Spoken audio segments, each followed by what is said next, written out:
Good evening and welcome to the 6 o'clock news. I am Sammy Towell. We bring to you another update on the Mr. Coulson case.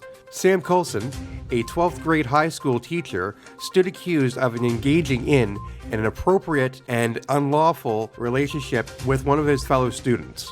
Now, normally by law, we would never release the name of a victim that is a minor.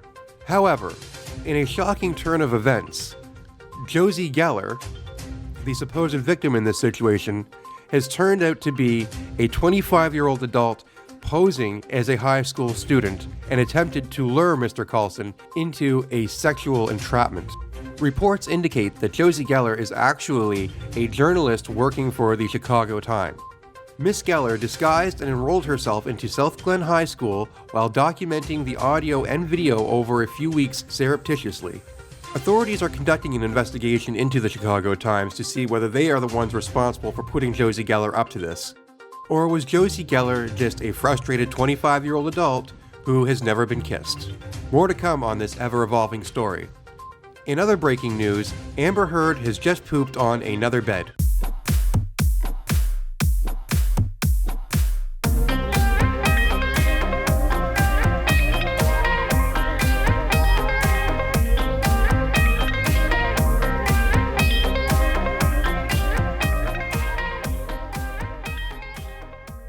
Hello everyone and welcome to another episode of Good Times with Bad Movies. I'm Tim Morrison, joined as always by my co-host, Paul Stay Away From Our Schools, Ireland. Hey Paul, how you doing?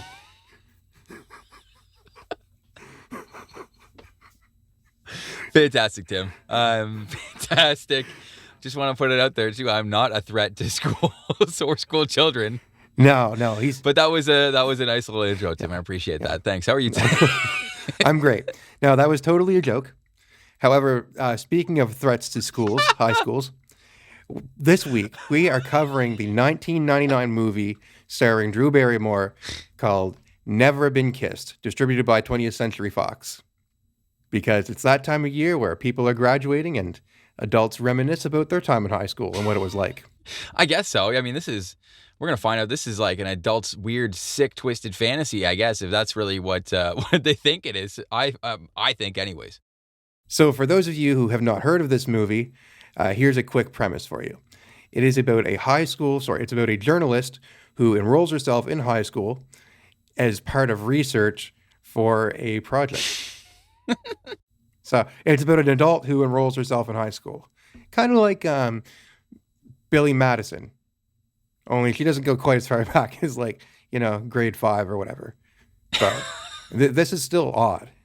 Yeah, this is a ridiculous premise, this movie. There is a lot of stuff that is so wrong with this movie, and I'm going to hold back on it until we get into it because, on its face, when you talk about this movie Never Been Kissed, when I was a kid, I thought this movie was so cool, and then my wife kind of pitched this movie to me for a podcast. She's like, hey, your little show there you got with Tim, you guys should do this movie, and I thought about it for a second, I was like, holy crap.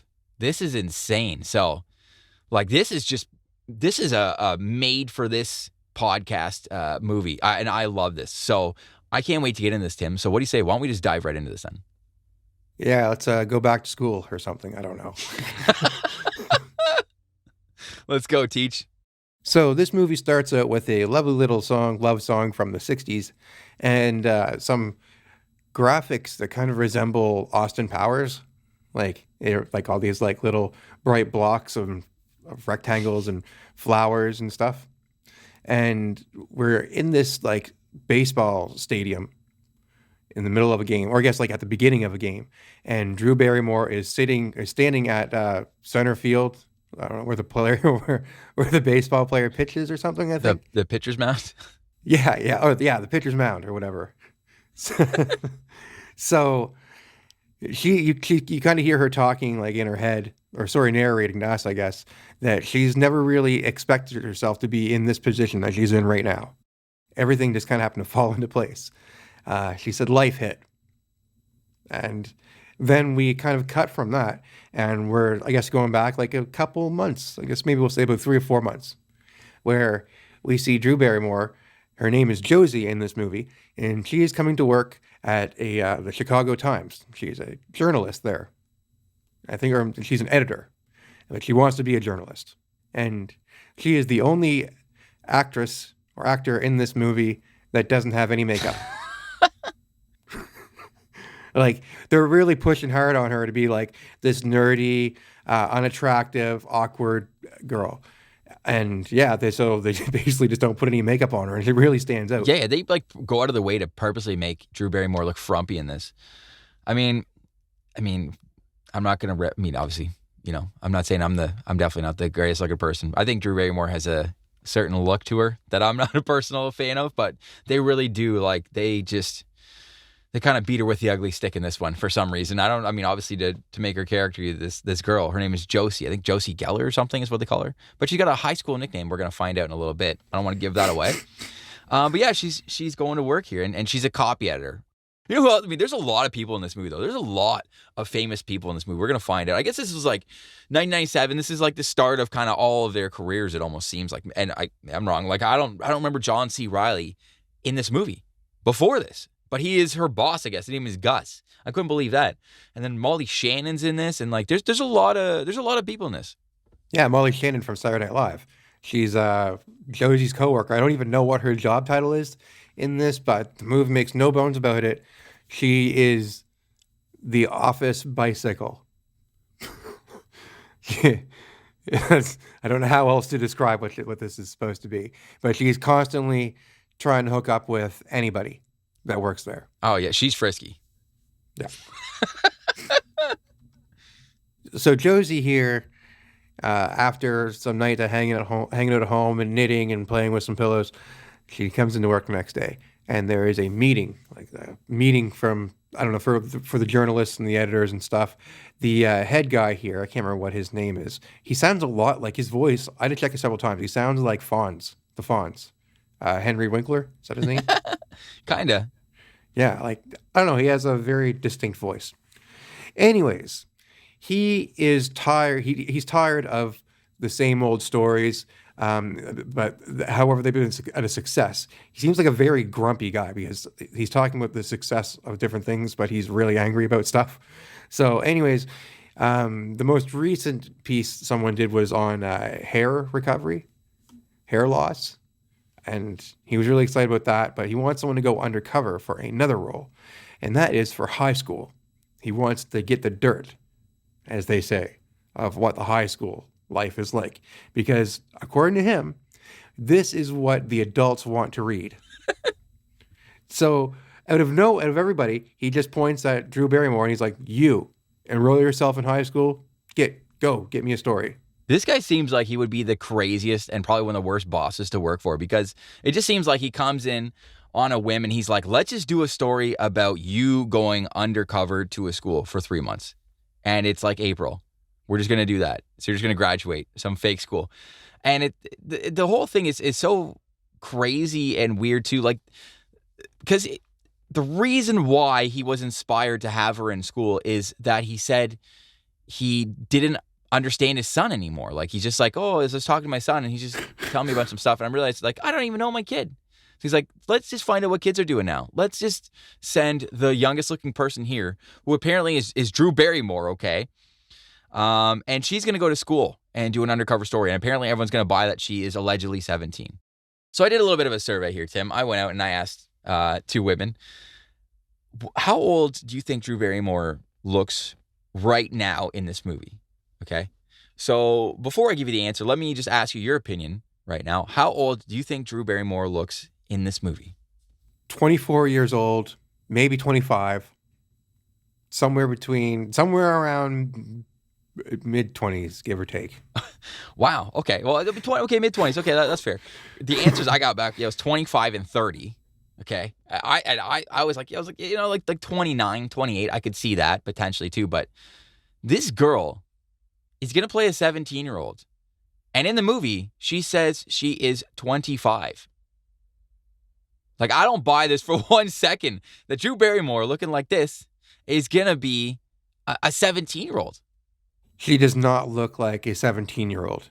There's absolutely no getting around that. No, and we're going to see in a few minutes here too, like, it is blatantly obvious.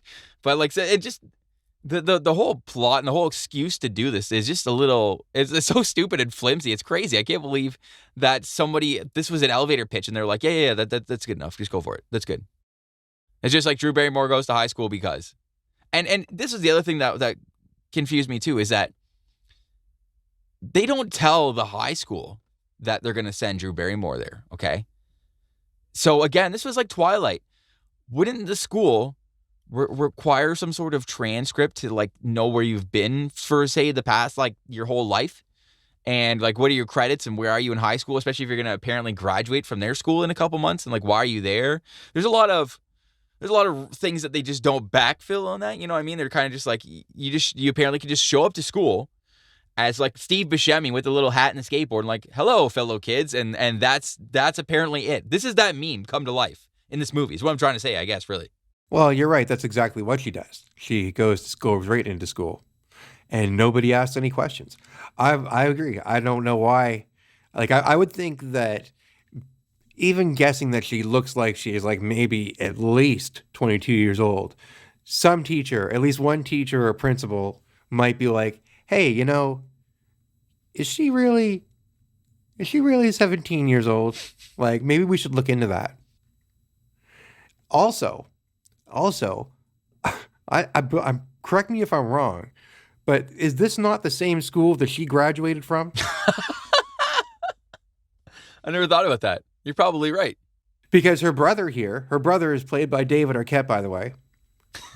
Her older brother, so keep that in mind. We'll save that for later. But her older brother, David Arquette, I think his name's Rob in this. Rob, he went to this school before because he wanted to be a baseball player. And he wasn't able to see his career through because he had a bad case of mono. Wait, sorry. Can we just reflect on that excuse again? This was a movie where they literally they didn't give a shit about anything. They were just like, put this movie out. It doesn't matter. Okay. And this is like already 10 minutes in this movie. This is like, I would say, whatever, item number 6 on the list here of things of like reasons they just didn't care. Because like David Arquette apparently gave up trying to go for a college baseball career based on one bad case of mono. That is a real thing that they wrote in this movie, and you're supposed to believe that he got mono and apparently was just tired for whatever that is, like 3 weeks, and just gave up on baseball. And David Arquette, by the way, too, he works at like some tiki coffee place and basically just wears little Hawaiian shirts and little hats all day, and it's amazing.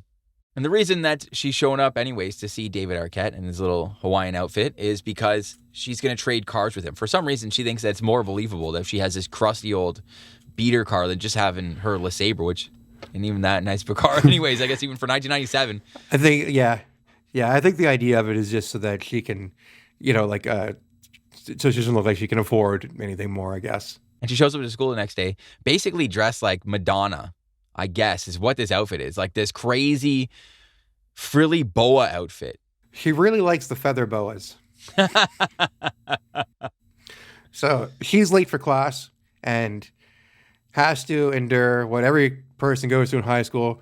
Her teacher makes her wear a sombrero. and forces her to introduce herself to the class. Now we meet Josie's teacher here. His name is Sam Coulson. I'm going to refer to him as Mr. Coulson because he is a teacher. Or Mr. C. Mr. C. Yeah, let's call him Mr. C. Hey, Mr. C. That could be funny later on. So, this is a romantic comedy. We can kind of tell already that these two share a stare. Josie is quite attracted to Mr. Coulson. And he looked back at her, but, she's 17 years old, quote unquote. So it would seem that a few days or weeks have passed because John C. Reilly has just called her to talk about the newest piece that was published in the newspaper. One of her stories while she's undercover here at high school. and it's about terrible coleslaw. I guess like the truth behind the bad cafeteria food at high school. And he is none too impressed. And here's what he tells her to do. You want to be a reporter? Take a look at what sells. Sex scandals, bribery, people jumping off buildings. So unless some kid just killed himself because he was being paid to have sex with the school mascot in a big vat of that coleslaw, you got nothing. Call me when you do. Wow. So it's this is such a weird place to send a journalist if you're looking for these kinds of stories. Why would you look for sex scandals in a high school? I don't know. I'm guessing he's probably thinking between kids and teachers, some sort of in a wildly inappropriate relationship. Either way, you hope that's not going on, but I don't know. I hope that's not the case. He's looking for greasy angles in a high school. It's totally inappropriate. That is 100% right. I mean, honestly, if you just looked at my notepad, like I swear, you would just see the word inappropriate scrolled across here about 6-7 times in here. There's just like, that's inappropriate. So Josie and her new companion here, Aldis, are developing a wonderful friendship through a bunch of nerdy activities. They're in like a math club and where they go in competitions. We're just treated to this montage of them doing a bunch of stuff together. And Josie seems like she's having a pretty good time. She's enjoying her second round of high school here. And we kind of see through flashbacks and present day stuff that she's kind of developing feelings for her teacher, Mr. Coulson. And is kind of reading poems too as part of a project for her class. But you can kind of tell that she's reading to him, her teacher, and kind of expressing her love. And through a flashback, we also see that she did the same thing back in high school in her first round towards her crush named Billy. She stood at the front of the classroom and read aloud this poem declaring her love for him. That... I don't suggest anybody ever do that. If you're in love with somebody and you're not sure how they feel about you, don't do it in front of a bunch of people. Yeah. There's a lot, it's a high risk, low reward kind of proposition there for a lot of those things. Meanwhile, all the students in school are super excited for prom. Prom is approaching fast in 3 weeks. And Josie has gone to her boss, John C. Reilly, to report on everything that's been going on, all of her fun activities with the math club. And John C. Reilly, just as before, is furious and tells her that she needs to stop hanging out with these losers and get in with the cool kids. These parties that they have at what's called the court, where they hear that kids are drinking and having sex. And he says that she needs to get into that scene.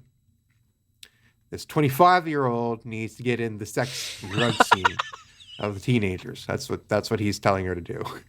You're right. That is totally correct, Tim. When you frame it like that, it just puts such an amazing spotlight on this movie and just highlights it so perfectly and how ridiculous this whole thing is. It's amazing. With a renewed sense of confidence, Josie goes out there and she sees her brother Rob and she goes, "Hey man, like, you were cool in high school. What do you think I should do?" And he's like, "It only takes one cool kid to believe you and the rest will back down and they'll just accept you." And that's kind of how it worked in high school, I suppose. And so she kind of goes out with that game plan now and she is going to become the cool kid. Yeah, so as she's getting to school, she's kind of hauled into a van here by one of her coworkers at the newspaper. And he is miking her up.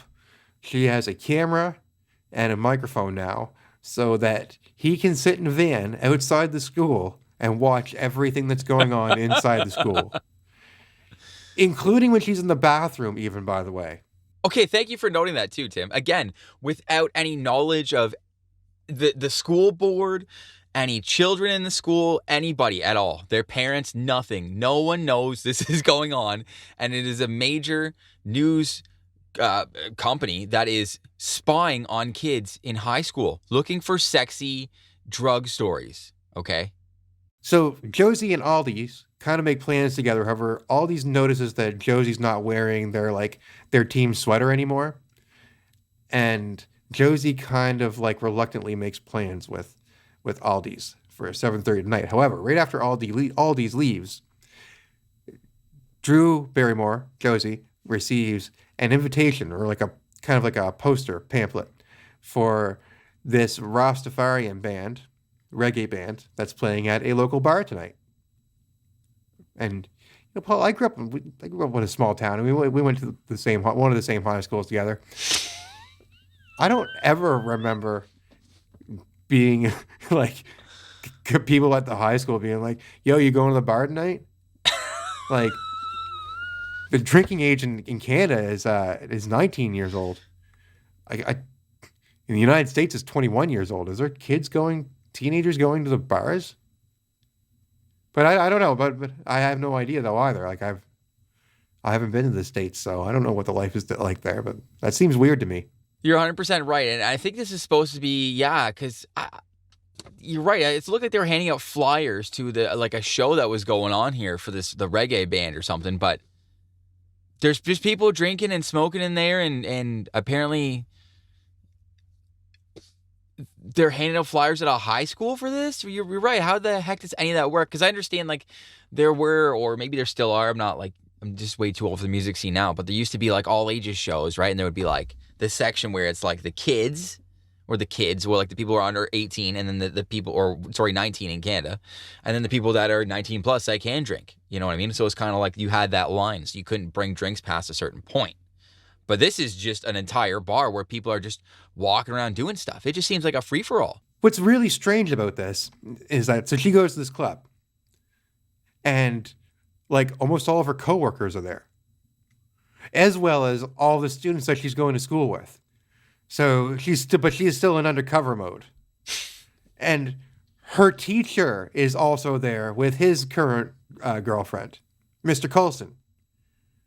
And they share a brief interaction where, Josie's kind of surprised to see that he has a girlfriend, and him and his girlfriend isn't very nice to him. They're clearly having issues. Again, this teacher, who again is supposed to be an adult, and under the impression that Drew Barrymore is under 18, at the very least 18 and under, just saw her in a club where people are just smoking blunts now and pounding back booze. And even his girlfriend remarks, it's a school night, what's up? And him being the responsible adult, he just chit-chats with her for a moment and just walks away. And that's about it. There's weed smoking going on like crazy. And Josie is handed a piece of chocolate cake. Big piece of special chocolate cake, they call it. And he basically straight out says that it's full of vitamins, A, B, and C, especially THC. So Josie is eating a giant weed brownie. And I don't know. I've had my fair share of brownies. And I've never had this happen to me. Okay, right. It's like she's drunk. Yeah. She straight up seems like she might have been had a harder drug and is having way too much fun. She's been this shy, meek girl this whole entire movie up to this point. After she eats this piece of chocolate cake, she is dancing. She's on ecstasy. I don't know where, up until this point, she had no boa, but she has another feather boa, I don't know where, a big pink one. And she gets right up on stage and starts dancing really badly, might add. And is spanking her ass and basically riding the boa between her legs, she's drying herself. She just stepped out of the shower. Yeah, she gets way too comfortable. But she, in all fairness, she appears to be having a great time. Oh yeah. She's dressed like Vanessa from Austin Powers as well. She's got these giant boots and a little black dress. And she's up there and she looks wasted. I thought, I was did someone slip her a ketamine brownie or something? Yeah, exactly. That's what I'm saying. But I think the ecstasy is a good one because you're right. She is very gregarious. She's very out there right now and enjoying this reggae music. Almost to a fault, you might say. But yeah, she kind of just promptly goes home, eats a bunch of food, and passes right out with a stamp on her head that said Deloser, I guess. I don't know what that's supposed to mean. But now she's just walking around with apparently a stamp on her head that says loser. So she's walking through school, right pumped about the night she had previously, and she's got a loser on her forehead. And everybody's laughing at her and stuff. And she runs to the bathroom and is totally traumatized. And I'm not like, even if she didn't have the loser thing tattooed on her forehead, did she like, was everyone supposed to be like, oh, you're so cool now after you did that dance last night? But you know what? You know what's having a good time in this movie is the guy in the truck. This guy is just watching this whole thing the entire time, loving it. And somehow, like a couple scenes in this too, he has like a girl that just shows up and she's sitting in the truck watching. He brings like an audience in there with him, just watching these kids and Drew Barrymore having a hard time. Yeah. For a second, I totally forgot. I totally didn't get what you were talking about for a second. The guy in the truck, I was like in the van. Yeah. But he's not the only one that's watching too. It's John C. Reilly and the staff have started to watch this. This is like YouTube before YouTube is kind of what we're watching right now. So Josie, down on her luck, she's not sure what she's going to do. She comes out of the bathroom and she hears all these students cheering down the hall in the cafeteria. And as she gets closer, she can hear that they're all chanting, Rob, Rob, Rob, Rob. She walks in, and Rob, her brother, her older brother, is in the cafeteria standing on a table, just like chugging this giant bucket of coleslaw. And the kids love it, the teenagers love it. He's a teenager again in high school, a popular teenager, and he is here to help Josie. So we've got two siblings, two grown adult siblings. One's 25, the other one's possibly 26 or 27 years old, and they are both faking being in high school. The whole reason David Arquette is here is because he basically wants a second chance at his baseball career. The one he gave up over mono, okay, one bad case of mono. He's now decided that he is going to re-enlist himself into high school again to join the baseball team, to have hopefully a scout find him at a game, and then he's going to join the minor leagues to some team. And again, sight unseen. This is the worst school ever, you would have to think, right? These are the dumbest administrators ever, that they're like, not only do they let just one person in with maybe a transcript that's fake or forged, but they let in two people that are a 23-year-old, a 25-year-old, and then David Arquette's obviously the older brother, so he's probably 27, okay, with forged documents, clearly. And they're just going to let them back in this school amongst all of these underage children. Yeah, I feel like they're going pretty deep in the felony area here. We're just racking them up right now. Maybe even more than a felony. Yeah, this is getting to be some dangerous territory. Yeah, you'd think. I think the newspaper would get sued potentially over some of this, I feel like. But speaking of dangerous territory, we have Josie here about to go for a Ferris wheel ride with her teacher, Mr. Coulson. By the way, Mr. Coulson believes that she is a 17-year-old student in his class. And they basically start sharing things about their lives with each other. I mean, obviously, Josie's stuff that she's sharing are just lies. Mr. Coulson reveals that him and his girlfriend have been having a lot of issues, and he's probably going to be flying away soon, leaving to go be with her or to try to fix these issues, but he's not sure if it's ever going to be fixed. And Josie confides in him that she, as a teenager, she has felt out of place and isn't sure she's ever going to meet the right guy. And here's what he says. Well, all I can tell you is that when you're my age, guys will be lined up around the block for you. You have to say that because you're my teacher.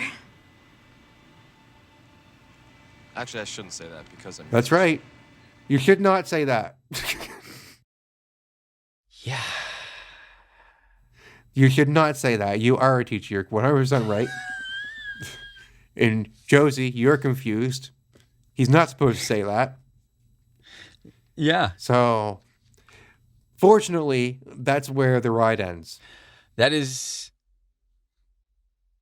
teacher said that. That's right. That teacher, again, who is well above the age of 25, said this is somebody he thinks is 17.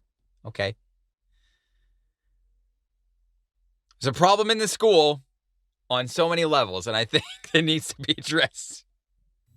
So here's some more issues. The next scene, David Arquette, her brother Rob here, is underneath the bleachers talking to some fellow teenagers and making up crazy rumors about Josie just to make her popular.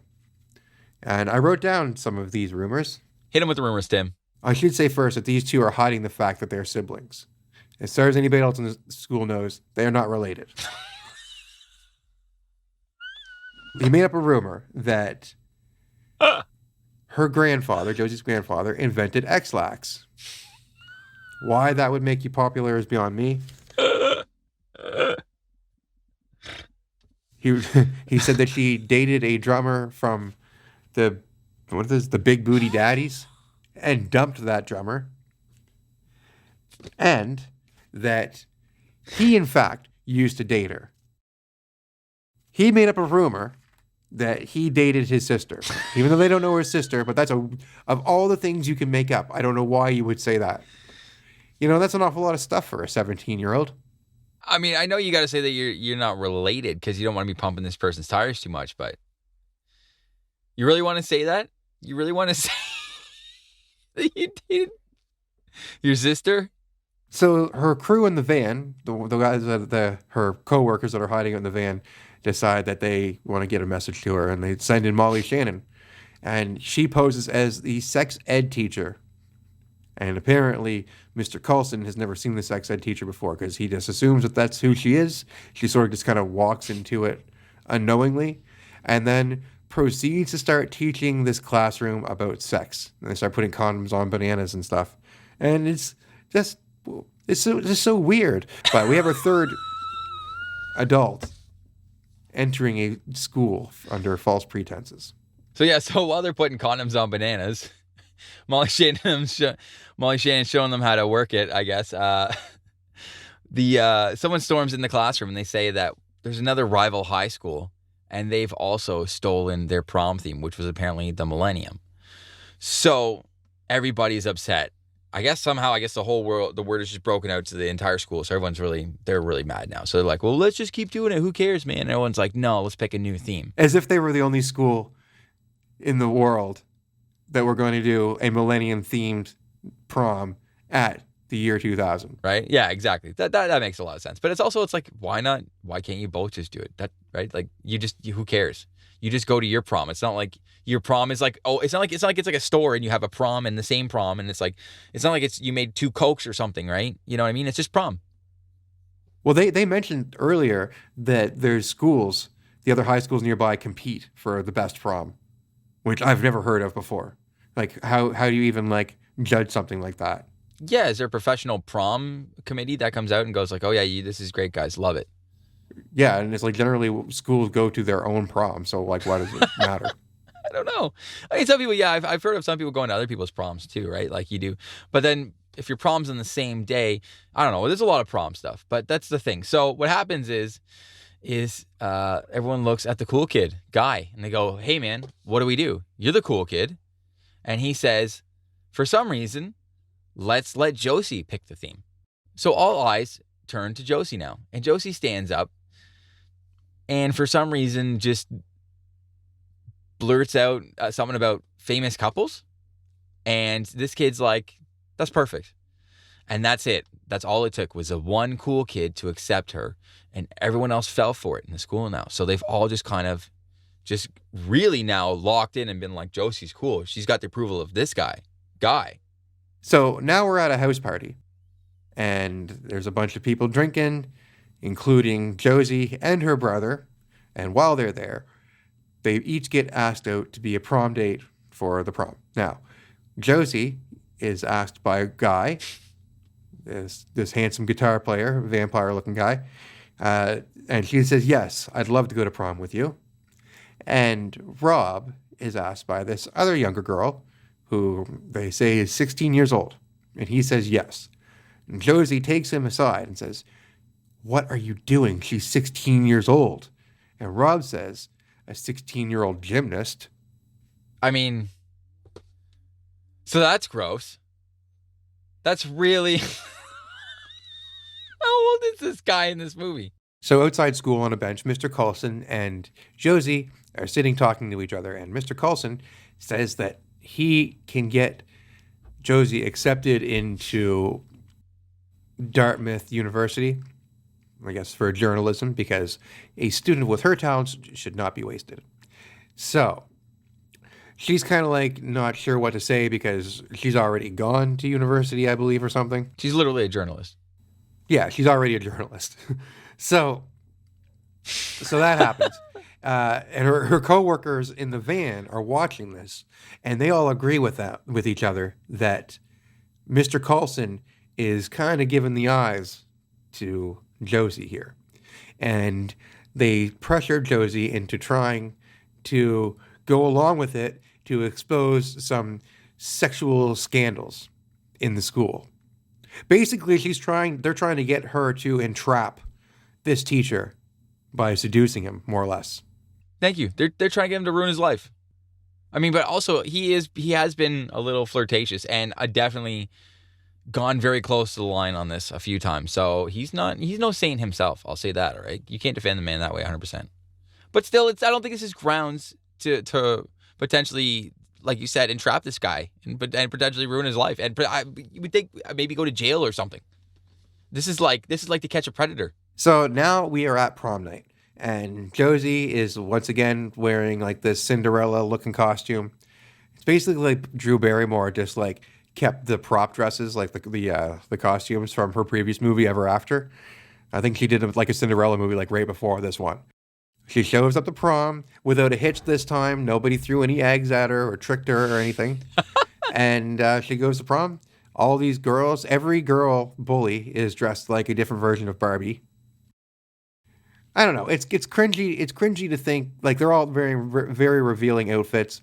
I know that none of these actors are actually like teenagers, but it's still weird that they're pushing this on that they're putting this on so much that all these teenagers are supposed to be like in school. Like, I don't know. They probably shouldn't be dressed like this. Speaking of people who shouldn't be dressed like this, David Arquette shows up to the party now as an alleged, I guess, 18-year-old high school student, and he's dressed like Tom Cruise in Risky Business, okay? The infamous Tom Cruise in Risky Business scene where he is in his underwear and a dress shirt and socks and sunglasses, and that is it. This guy is walking around with his adult junk in a tighty-whitey thing with a bunch of underage kids at prom without anybody's knowledge or consent about this. Meanwhile, Josie is there again as an adult under the guise of being a kid, filming all of these kids at prom, okay? Again, Tim, including going to the bathroom. This should be highlighted and noted that this goes on. This probably exists in this movie, in this world of all this stuff that would be happening behind the scenes. And there's literally people sitting down with popcorn and drinks watching this in the office now, okay? There's like 12 people in there. Yeah, there's tons of people. This is a big deal now.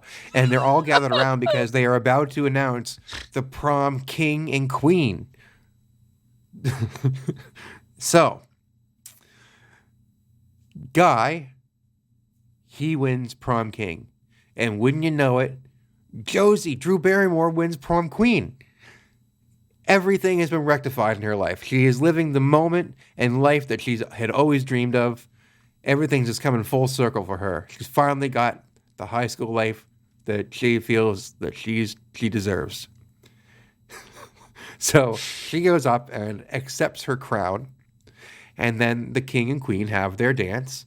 And just like you do in your proms, your high school proms, like we all do, we go and grab our teachers and we start dancing with our teachers. Paula, did you dance with your teachers at prom? No, Tim. I don't think I ever got that. I never did that, thankfully. Well, they do here. And Josie is slow dancing with Mr. Coulson, sorry. And Mr. Coulson decides to tell her that his girlfriend left him. So, he's probably going to be arrested pretty soon. It looks like he's dipping his toes in that water. Yeah, it's going to be prison water soon, really. I mean, like, honestly, because you're right, he's dancing with Drew Barrymore, apparently somebody who's 17, 18 years old. He's an adult in front of the entire high school and the other teaching staff. And everyone is just okay with that. They don't think that's weird or inappropriate at all. Anyways, they're just acting like it's normal, so I guess we will too for now. And Then near the end of this prom scene, I guess, we didn't really mention it because there's just so much silly things in this movie. However, Josie has kind of fallen out of, like, has lost her friendship with her nerdy friend Aldi's, just because she started becoming a cool kid. And unbeknownst to Josie, the other bullies that she's become friends with have made a plan to humiliate and embarrass Aldi's. So this went on for like 20 minutes. Like, sort of not 20 minutes, but like they're sort of like touching on this throughout the movie leading up to this. They're going to do something really nasty. And I was expecting something from Carrie where they're going to like drop a bucket of pig's blood or something on her just to like kind of embarrass or humiliate. I don't know. But their plan, what they do, when the moment is just right, one of the girls opens up a can of dog food and like tiptoes up behind Aldi's while she's like slow dancing and is about to dump this dog food into her dress, I guess. And Josie sees it, and out of nowhere she goes, "No!" and jumps in the way like she's going to take a bullet or something, and hits the dog food in the air, and the dog food lands on all of the mean girls. Josie is fed up. She's had enough of the mean girls and this whole high school life, and exposes the whole charade. She tells them that she's not even in high school, and that she remembers trying to please them before, and now she's had to do it all over again and realize that it's not even worth it. And shame on all of them for putting her through this twice. And how dare they? And she even also says that my brother, she points at him, she's like, my brother is here too, and he's not a student. Shame on all of you. And then she runs out.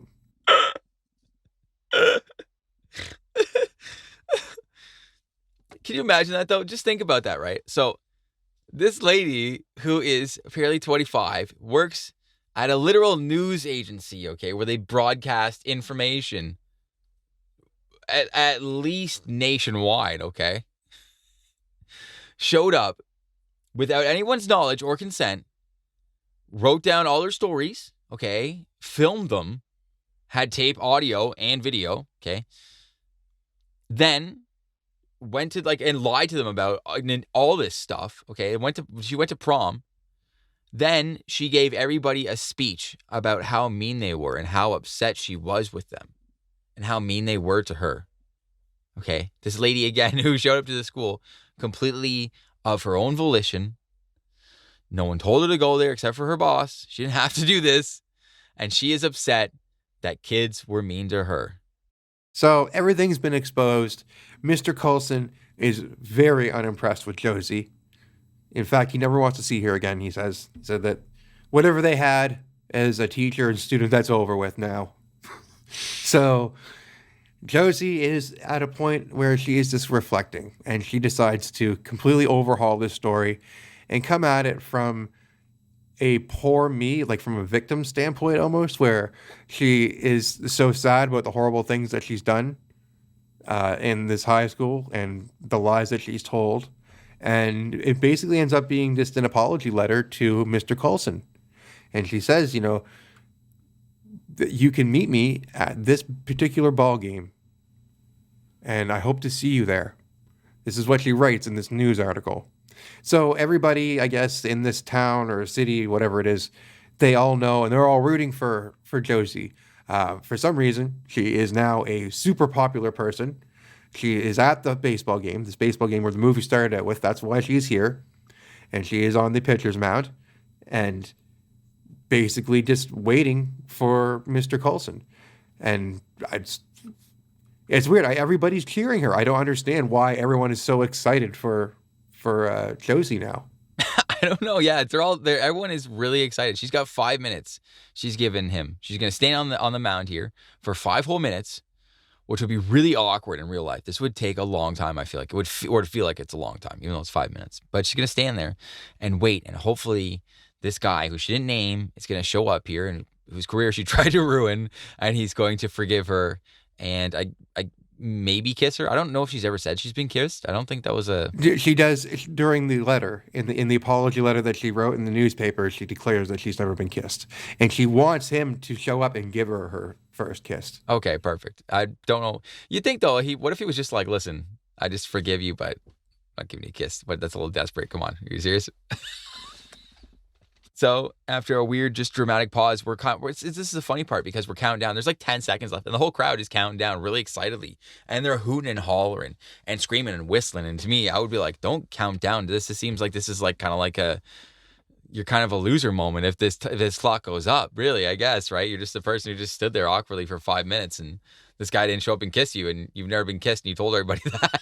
So, but the clock runs out and everyone just kind of stands there now. And then it feels like the gravity of that is finally set. And they're like, oh, wait, she's kind of a loser, I guess. I don't know. And just when you think all is lost and Drew Barrymore is officially a loser, stamp it. Mr. Coulson just shows up out of nowhere and Mr. C just comes running down the ramp now, I guess. And he runs out in the field and he gives her a big old kiss. Gives her first kiss. And everybody's happy. Happy ending for everybody. He's able to date the student, but she's not actually a student, so no crime. All good for Mr. Coulson. And this baseball team hired Rob to be their assistant coach. So, that's totally responsible. Oh, and by the way, I just quickly have to mention this too. He got to be the assistant coach because Josie called in a favor. She went into the locker room to meet with the coach, and the coach was sitting in a room he has an office in this locker room with a window seeing out into the change room. Did you notice that? Yep. He was looking at the showers. Yep. Yeah. What the hell is going on? I've seen like my gym teacher. He had an office that had a window you could see into the gymnasium. The gymnasium, that's but right. I've never seen an office in a locker room with a window that you can see everybody changing, because what else is going on in there? They're like, Coach, why do you request this office be specifically beside the washroom? He's like, it's important. You need to be near the guys. You gotta be near the showers. That's where the action happens. This is just a very inappropriate school all around, so I'm not surprised. So anyways, happy ending for everybody. That is the end of Never Been Kissed. I have some thoughts, first off. Okay. I wrote this down that as soon as I finished the movie, I wrote this down. I said, Josie got her high school experience at the expense of everyone else's. What a selfish psychopath. That she went if it's not bad enough that she went undercover in high school as a 25-year-old, she ruined everybody's high school experience. Everybody in that particular school, the graduating class, was completely duped by this girl and stole the prom queen title. She took a high school student, teenager, to the prom and tricked him into thinking that he was a prom queen with a high school student. She is awful. Just awful. These are horrible, horrible things. Get him, Tim. Get him. Like you said, she didn't have to do it. Shame on this newspaper, the Chicago Times, for doing this thing. Even attempting to infiltrate a high school and pull this kind of crap. And shame on her for going along with all of it. It's terrible. This would never fly anywheres. All these people should be arrested. Mr. Coulson, he's lucky he's not in jail. He was so close. If she would have exposed the whole charade at the end there, I think he was going for it. He's lucky that she ended up doing that. What he said.